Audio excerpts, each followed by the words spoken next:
Hello, in this video, I am going to show you how process engineers can use CSense to improve process variation. I am going to use the CSense Continuous Troubleshooter since we are mostly a continuous process. I can connect to our Proficy Historian or the other third-party historians and load in data like this, showing the temperature and sensor reading recorded over time. I can also provide context of the data to CSense to tell the software that in this case, our target or my output that I want to analyze is this temperature, that our raw material quality is at disturbance, meaning that I do not have any control over that. All that variables that I actually can control and manage better are these ones, including the ore that we feed into the furnace, the power that we put into the furnace, and various other adjustable variables. Next, I can look at the temperature and see how it performed. And here we can see that the temperature was quite unstable. I can tell CSense about what are the desired limits that I want this temperature to be in. By setting this limit, I can tell CSense that I want to operate in this specific range. Next, I can run a quick correlation to correlate all the data with one another and see if I can learn anything from that. In this case, when I sort on temperature, I can see that the highest correlation with a negative 91% is with the slag depth. I can mark that for further exploration. When I group that together, I make my first discovery. It is clear that the slag depth in the furnace, that is the depth of the slag layer in the furnace, is responsible for most of the temperature variation, and that is where we need to focus on helping our operators in managing the slag depth better to have a more stable temperature.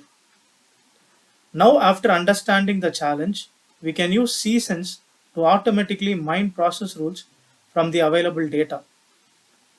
In this case, I am asking CSense to use all the inputs and extract the most significant process rules automatically using machine learning algorithms.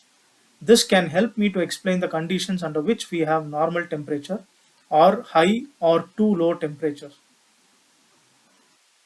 In this case, the rules are quite accurate, and we can see that they are 90+% accurate prediction that could explain normal, high, and low temperature. I can further explore and validate these rules before I can deploy them to guide our operators.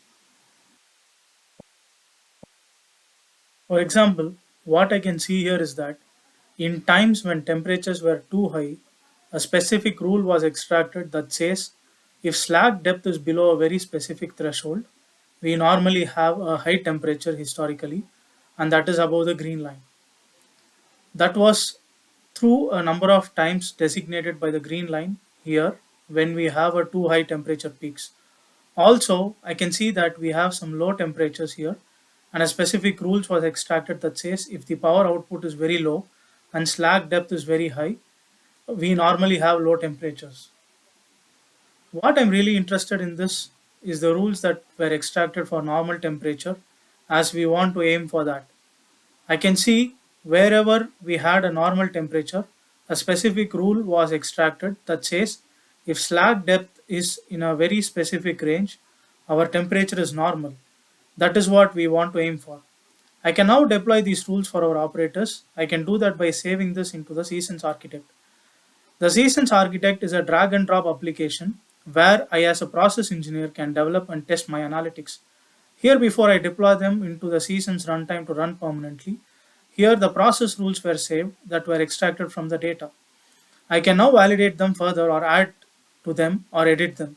For example, I am adding a simple rule here stating that whenever the temperature is too high or too low, I want to set a recommendation based on the CSense rules to ensure that the slag depth remain in a very specific range to maintain a normal temperature. When the temperature is normal, no action is needed. This analytic, using the extracted rules, can now be deployed into the CSense runtime manager like this. To run permanently in production, reading in all the input data from our control systems via OPC in real time, and writing these recommendations out and publishing them as OPC server items so that we can display them on our SCADA or DCS screens or other third-party systems. We can log them to our historian if needed, and so guide our operators. As an example, you can see that the third-party Matricon OPC client is displaying the recommendations published by CSense. In this video, I showed how process engineers can use CSense to improve process variations. Thanks for watching.